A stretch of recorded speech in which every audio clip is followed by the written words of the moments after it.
Hello and welcome back to the PaleoCast Gaming Network. I'm Gavin Davidson.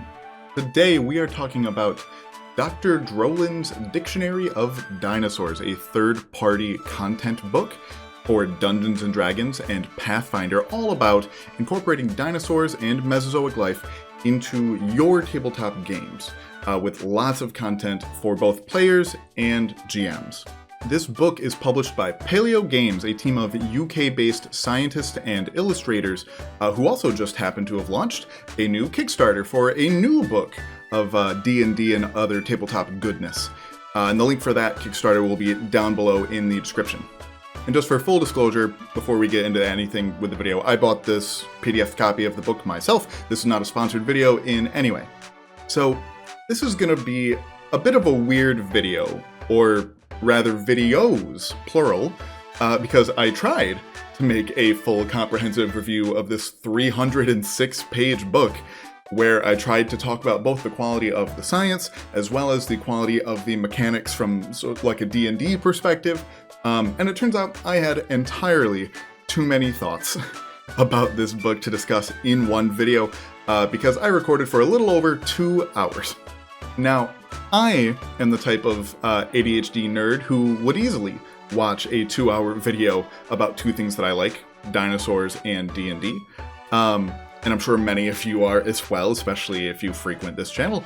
However, for some people, that's a bit of a disqualifier. 2 hours is a little too long for some people. So I decided to split it up into 2 videos. This one focusing just on the science contained in the book, and another one focusing on the actual D&D mechanics of it all. Of course, just the way the book is written and laid out, there will be a bit of discussion of D&D in this one, and a bit of science in the other video. That the two can't be completely separated, but this will be, like I said, mostly the science. And the link for the other one will also be down below in the description. Alright, with the general housekeeping out of the way, let's actually take a look at the book. Like I mentioned, this book is made by a crew of paleo-scientists and includes new stat blocks for somewhere around 55-60 different types of Mesozoic dinosaurs, pterosaurs, and crocodilomorphs of various kinds. And right out of the gate, before we get into any of the stat blocks or any of the D&D things, there is a 20-page introductory section that discusses why the authors made this book in the first place. Why bother including things like dinosaurs into a fantasy game like D&D, as well as, some backgrounds on the team that wrote the book, edited the book, illustrated, researched, playtested all the content, just a little stuff about the team that brought this book together. There's a whole section in this introduction titled, "Why do we feel this is important?" And I'm going to directly quote a little bit of it here, because in my opinion, it basically sums up the whole point of this entire YouTube channel. Paleontology is a gateway science. That is, it is one of the first sciences that children and young adults are introduced to, and acts as a point of entry for general scientific interest. It inspires awe in the natural world via the reconstruction of animals so dynamic that they seem like mythical monsters, as well as introducing topics like evolution that are fundamental for understanding the world around us. We have no doubt that without it, many of the world's top scientists would be in other careers. However, with this excitement and adoration comes an unusual negative side effect. Unlike most other sciences, paleontology seems to hold a special place in people's hearts, leading to a deep nostalgia for the toys and the media that they experienced as a child. Notably, this includes monstrous depictions that echo inaccuracies of the earliest outdated reconstructions. Correcting those inaccuracies has generally been met with vicious opposition, ridicule, and claims that science is, quote, ruining dinosaurs. There is more to discuss there than we can adequately address in this book, but it is important to highlight some of the challenges faced by scientists while disseminating research. This is why we invest so much time and effort into projects like this. I don't want to speak for any of the other folks that, create videos for this channel, but I wholeheartedly agree with this sentiment. There's also a large section of this introduction dedicated to what a paleontologist even is, what we do, how to become one, even a non-professional paleontologist, which is really great to see. I really like the way this whole section is portrayed, because it does something subtle that someone who is just getting into science communication might not get at first. They very clearly know who their audience is. The first thing that anyone doing any kind of mass communication, science related or otherwise, needs to do is figure out what audience they are trying to talk to. If you're just out on a street corner trying to educate people about paleontology, you need a very different message than you do if you're talking about paleontology while giving a tour in a museum, for example. The authors very clearly understand that if someone is interested enough in paleontology to buy a book like this, they probably already have at least some baseline knowledge about paleontology, much more of a museum tour guide type of message. And because of that, they don't feel the need to explain literally everything and get too bogged down in details, as we academics often like to do. They explain scientific terminology where needed, but otherwise explain things in a very clear way that, just sort of assumes some kind of baseline of knowledge. And I give them an A+ for all the information in this introduction section. Next in the book, there's a section about how to actually go about introducing paleontological themes into your fantasy game like D&D. There's not a lot here from a scientific perspective, honestly, but basically it gives 4 brief campaign setting ideas based on popular culture tropes about paleontology. One's the island of a wealthy necromancer who brings dinosaurs back to life, complete with an orcish John Hammond. One is the trope of a hidden plateau that has never been explored. One features an NPC called the Chronofisser, who sends people back in time. And the last one is sort of like a Hollow Earth scenario, kind of like the recent run of Godzilla and King Kong movies. Other than some brief commentary about paleotropes and pop culture, though, no real science discussion in this section. After that, we get a section called Holistic Environments, that basically goes over ways to make the environments in your D&D games feel more robust as actual environments, instead of just a place for your players to walk through and occasionally fight monsters in. And the best part of this section is that it gives examples using 4 real-world geologic formations from all over the world, from throughout the Mesozoic. So let's look at one of those examples in some detail. Now, we're not going to go through everything. Each one of these has, I think, 5 different dinosaurs or other Mesozoic creatures in it, as well as some plants, some information about the geology. So we'll talk about one in particular, and that is Hatzeg Island. If you're not familiar, Hatzeg Island was an island in what is now Romania, a place that is not on the ocean and not an island currently. Back during the Cretaceous period, sea levels were much higher than they are now, and much of modern-day Europe was a series of archipelagos. Hatzeg Island is famous because many of the creatures found in this area are famously smaller than some of their close relatives, which is a really great fossilized example of a phenomenon called insular dwarfism. Things that get stuck on islands become smaller because there is fewer resources to go around and they can't grow to be as big. So just over time, those species evolve to be smaller. There's one main exception to that case here on Hatzeg Island, but we'll talk about that one in a second. Like I mentioned, this section of the book gives that history that this used to be an island, talks a bit about the history of the research into the fossils that come from this area, gives some geologic background, and some ideas even for how to roleplay this environment in your D&D game. It even cites some academic papers, which almost every other part of this book does as well. We'll highlight one of the sections that doesn't later. Then it gets into some of the plants that have been found in fossils in this area. It gives them a bit of background and makes it so the environment presented in the book isn't just about the animals. A lot of people who mostly work with animals, or their fossils, often forget that plants are just as, if not more important, to a region than the animals. I am very much not a paleobotanist, but from what I can tell, The scientific information seems really good and is clearly understandable by somebody who doesn't really understand much about plants.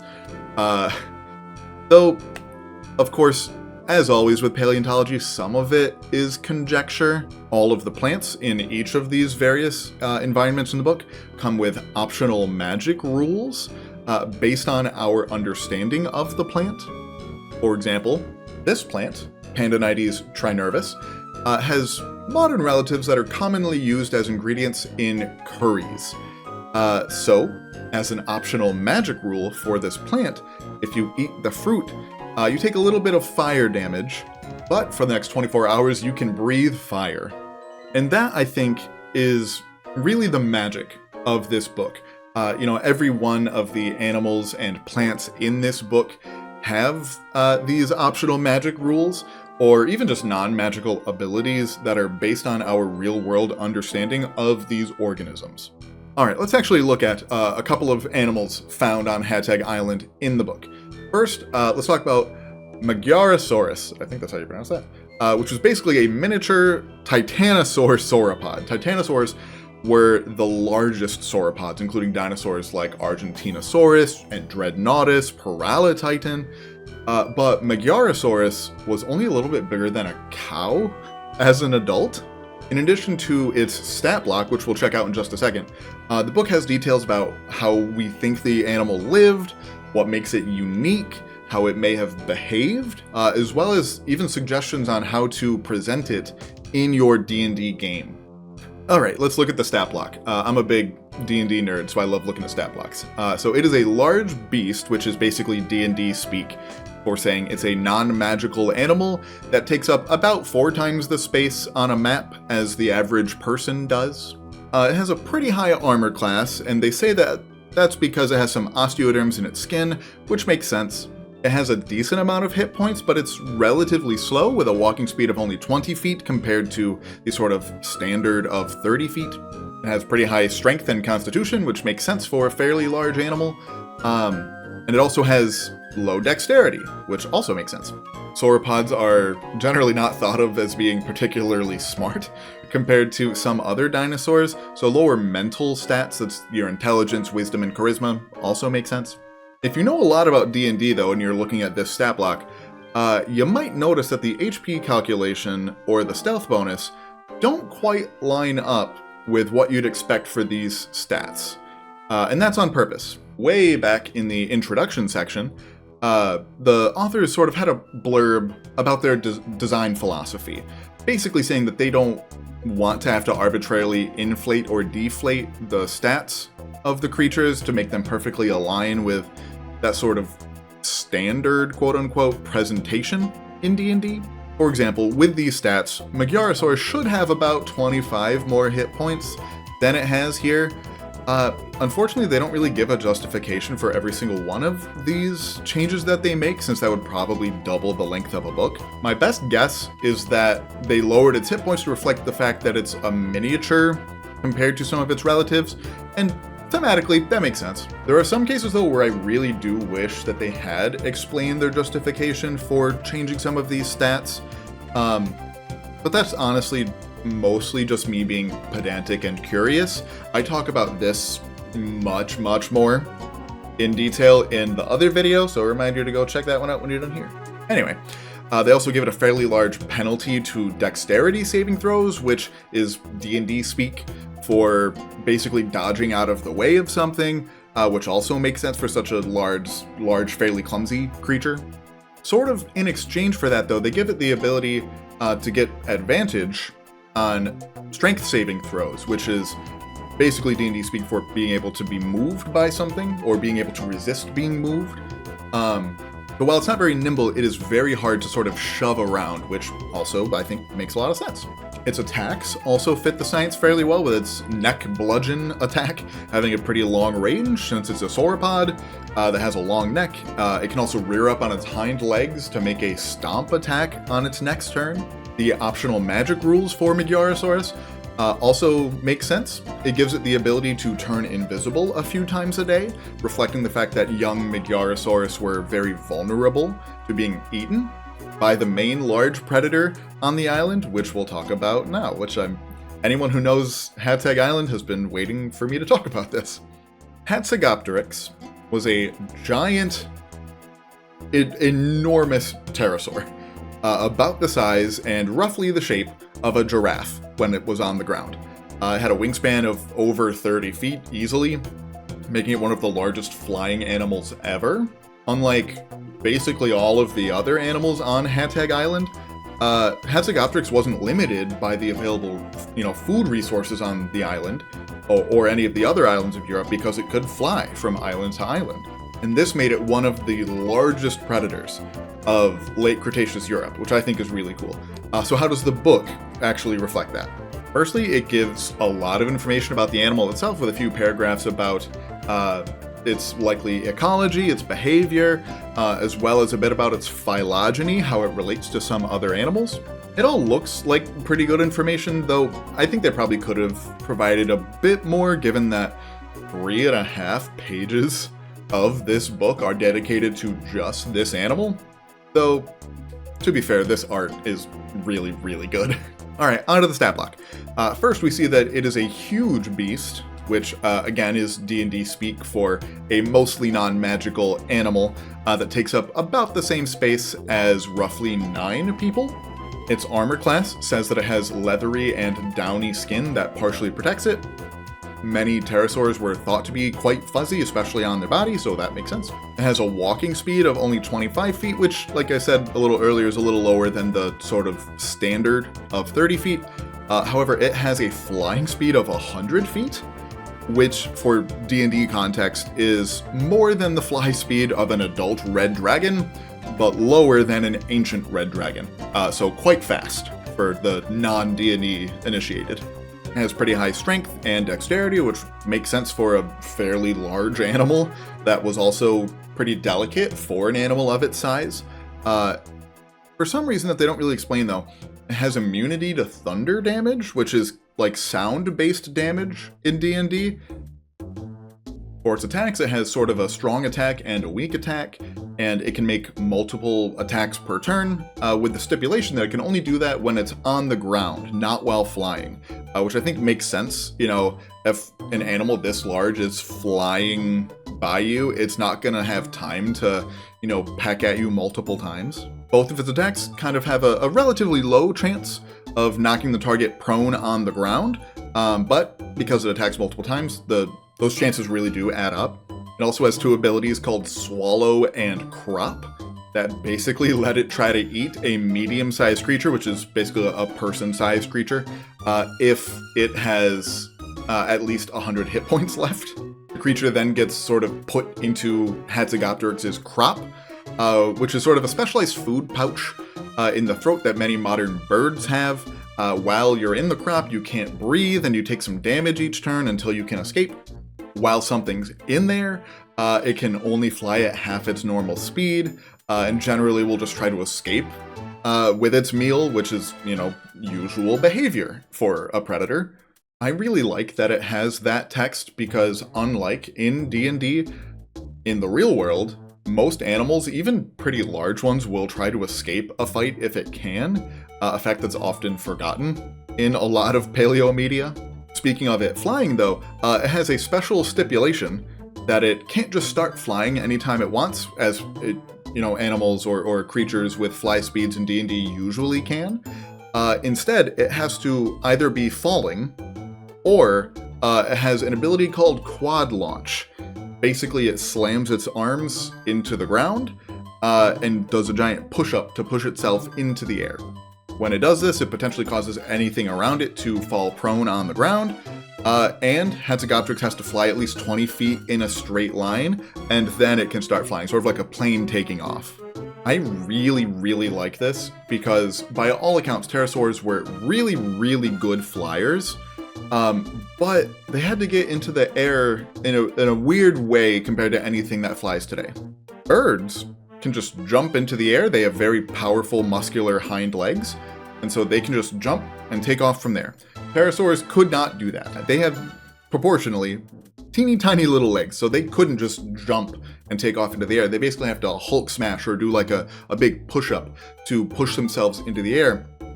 And for a pterosaur as big as Hatzegopteryx, that was probably quite an ordeal. So yeah, with all of that, I really like how they incorporated that into the stat block itself. And I just did like a quick flip through the book, and basically all pterosaurs that are medium-sized, so like person-sized or larger, have this feature. So it wasn't just the big one, it was all of them, which I really like. Yeah, so that is just one of these holistic environments. There are 3 more, and even this one has a lot more information to dive into. So this was a really cool part of the book that I really liked. And so after those flushed out paleo environments, the book sort of goes into just sort of a collection of about 32 more stat blocks that are all just as good as those 2 we just went over, for a total of 52.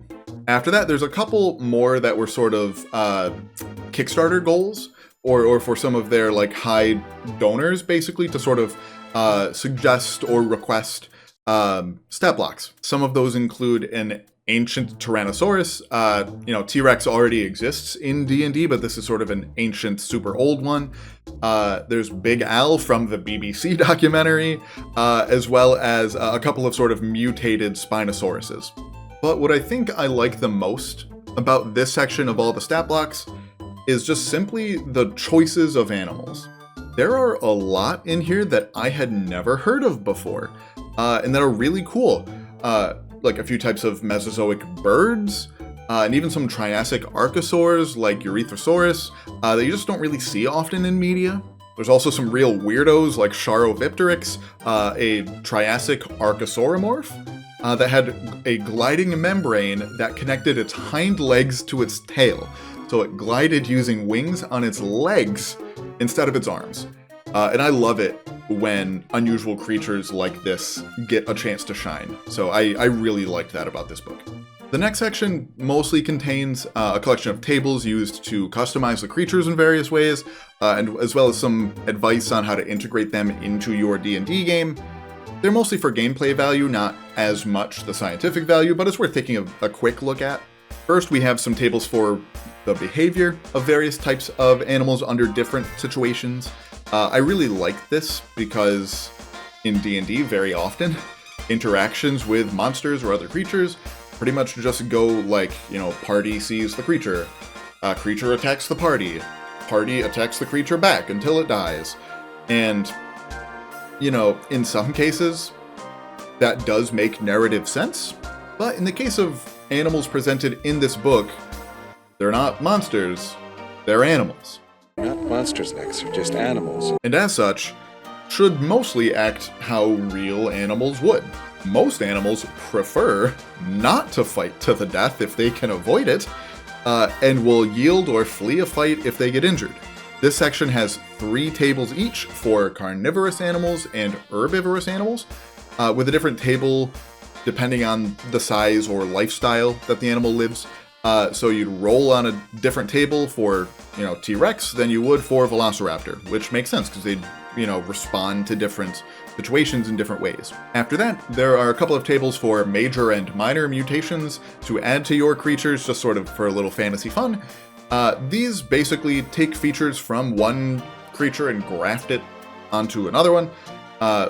Some of the animals had mentions of these tables in their optional magic rules. There's separate tables for minor mutations and major mutations, and they range from having external pinnae, like mammals do, that help them hear better. Though stuff like that is on the minor table. On the major table, it can be anything from camouflage skin to electrical organs, like electric eels. There's even a carcinization joke in there, which you'll love to see. There are even some tables for coming up with common names for these creatures, which they definitely would have had if, they were living in and around the world in D&D. We don't use scientific names to refer to all of our local birds and frogs and things. And if, these extinct animals were still around today, they would have common names too. There's a system for taming animals and building armor or other furnishings for them, but that's pretty much all on the gameplay side. Then, pretty much the last thing in the book in terms of scientific relevance, there are 6 playable species based on different types of prehistoric creatures. There's a short section here about speculative evolution and its value for better understanding the life we have around us. and, ways in which it could change given a certain selection pressure, which I think is really cool to see. Speculative evolution is always a really fun thing to talk about. For the different playable species themselves, though, each has sections dedicated to sort of their society, which are mostly influenced by the type of animal that they're representing. First, there is the dromaeosaur-like Pluvin, which generally live in a pretty peaceful society, all things considered. Sort of counter to the dromaeosaur-like very intense stereotypes. That said, they do apparently participate in relatively gory, hunting rituals. They get an extra bonus to grappling, so sort of wrestling with other creatures. They have a bite attack that does a bit more damage than just the standard sort of punch or unarmed attack. They take half damage from falling due to their pneumatized bones. All of those make sense based on my understanding of dromaeosaurs, though we don't really know still what dromaeosaurs were doing with their signature giant claw, but using it to grapple is probably a pretty safe bet. Next, there is the Ceratopsian many-horn species. They live in a guild-based society centered around, social hierarchy, which makes sense for a very herd-oriented species like we think Ceratopsians were. Because of their large, bulky bodies, they can carry more than a typical creature of the same size and strength could.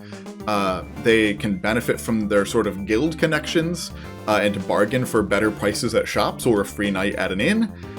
They can flush their frill with blood to give them a boost to intimidation checks, and they can also strike back with their horns at foes that try to hit them. All of that, I think, makes fairly good sense if you were to envision a humanoid Ceratopsian. Next, we have the Drholin. I think that's how you would say that, which is based on Drholosaurus. The authors say that this was a small ornithopod, so somewhat related to dinosaurs like Iguanodon or Hadrosaurus. And they also say that Drholosaurus had a downy coat of feathers. I had to read this a couple of times to make sure I was sort of reading it correctly, but that is what the book says. So, Drholosaurus has been sort of bounced around the Ornithischia family tree for a while because we really only have juvenile fossils, and that can make it kind of harder to figure out exactly where it fits. From what I could tell, and granted, I am not a dinosaur paleontologist, I work with mammals. From what I could tell, it's not currently placed in ornithopods, but it was at some point, so it's not a huge deal to me, honestly, if it's perfectly up to date. However, what does bother me is the feathers. Obviously, lots of dinosaurs had feathers, or feather-like structures, including some ornithischians. However, I had never heard of an ornithopod that was covered in downy fuzz, though, and, even though I am a mammalian paleontologist, I feel like I would have heard about this before. So I sort of dug around the internet for a bit, and the only thing that I could find was, at some point, it was thought that Drholosaurus was thought to have been related to something that had long, stiff filaments, something sort of similar to Psittacosaurus's sort of almost quill-like filaments on its back, but nothing really like downy fuzz. However, from what I can tell, though, Drholosaurus is no longer thought to be considered very close to the group that we thought it was related to that had those stiff filaments, Drholosaurus's close relatives also have never really been found with any of these structures, so I really have no idea where this is coming from. Like I said, I'm not a dinosaur paleontologist, so maybe I'm missing something or looking in the wrong places for this kind of information. But I really couldn't find any peer-reviewed source that supported this, not even mentioned it, really. And so, as I sort of alluded to earlier, this is one of the only sections in the book that doesn't really have any citations. So I have no idea other than paleo art, because there's a lot of paleo art of Drholosaurus that's kind of fuzzy, even though I could find no academic research suggesting it was at all. And so I want to be clear, this is not like a super unreasonable speculation. I would be shocked if we didn't find a lot more fuzzy or slightly feathery ornithischians, in the future. I'm positive that there were some. But with this kind of stuff, you really need to make it clear that it is speculation. In my opinion, this, and like with all the caveats that I very well could be wrong about this. I think if I'm not, this is one of the few sort of major missteps of the science in this book, and that's why I'm spending so much time on it right here. Anyway, the actual abilities of this species don't really have much to do with the science of Drholin. Most of them revolve around like subtly using pheromones to manipulate people and animals around them, sort of very like spy-like, which I think is really cool. It lets them secretly cast a few different spells while interacting with people, which is very cool and also very strong mechanically, like in D&D terms.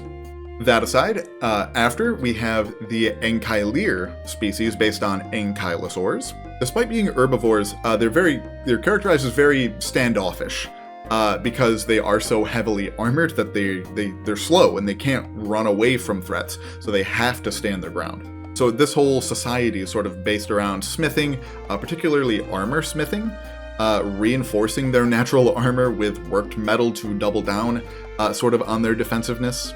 I think that all makes sense for Ankylosaurs. They are always portrayed for various reasons as like pretty territorial, standoffish creatures. I believe we're pretty confident that they didn't, travel in herds or anything. So I think that kind of makes sense. A lot like rhinos. In terms of their actual abilities, they're, like the Manyhorn, they're sort of strong and bulky and can carry more stuff than a similarly sized other creature can. They can make attacks with a clubbed tail, which is pretty cool. They have the best built-in armor that I've ever seen in a D&D race or species. We'll talk a lot about this in the other video about the actual D&D mechanics of this book. And lastly, they can also craft a whole suit of armor over the course of just a single night if they're at a forge. Normally that takes days and days and days mechanically in D&D to do, so that's pretty cool. Second to last is the Lemukin, based on Lemusaurus, which is sort of a small ceratosaur theropod. They're very like nature-coded in their society and abilities, which is kind of generic, if I'm being a little honest. They can forage for extra food and hide more easily in jungles and forests. They secrete poison to coat their weapons with, and they're naturally resistant to poisons. I don't really know what the scientific basis for the poison stuff is, since no dinosaurs, to my knowledge, are confidently supported as being poisonous or venomous. However, like with the feathers thing that I mentioned though, there probably were some, it's just really hard to tell. But again, I don't love that they don't make it clear that this is speculation, but I digress. Overall, I was a little disappointed with this one, and I think they probably could have used this slot to make a sauropod species instead of a second theropod one, because we already have the Pluvin based on Dromaeosaurs. Lastly though, there's the Children of Seth, which is based on the pterosaur Thalassodromeus sethi. They're basically a nomadic merchant culture, which makes a lot of sense for flying creatures. They have sort of like a racial and like cultural photographic memories, remembering basically every place they've ever been, every person they've ever met, etc. I think this is sort of based on how a lot of birds can, navigate and remember places extremely well in ways that we don't really understand still. Because of this, their societies don't keep written records because they don't need to. They just remember stuff, which I think is a really cool sort of speculative evolution of culture. I think it's really cool. They're the only D&D race I've ever seen that can fly, even when wearing medium or even heavy armor. That also makes sense because pterosaurs were likely very, very strong flyers and very good at flying. They get a couple of extra skill proficiencies in skills related to like remembering things, which I think is pretty fitting. Overall, a very cool pterosaur species to sort of end on here. This has all been just a taste of what this book has in store for you, and I barely scratched the surface, despite this being a pretty lengthy video. Overall, I think this is a terrific book for someone who likes both dinosaurs and D&D, but mostly for someone who is the dungeon master, the person who builds the world that the story takes place in. I absolutely have been using some of the things from this book in the game that I DM for my wife and some friends, And if you want to learn more about the D&D mechanics of it all, for like the 4th, 5th time this video, please make sure to check out that other video on this channel about this book. Thanks again to the folks over at PalaeoGames for making this thing and helping spread science into more and more areas, as well as giving me permission to sort of show and display some of the stuff here on YouTube. Make sure to check out their newly launched Kickstarter down in the description below. And once again, just for clarity, this has not been sponsored in any way. I just really enjoy the book.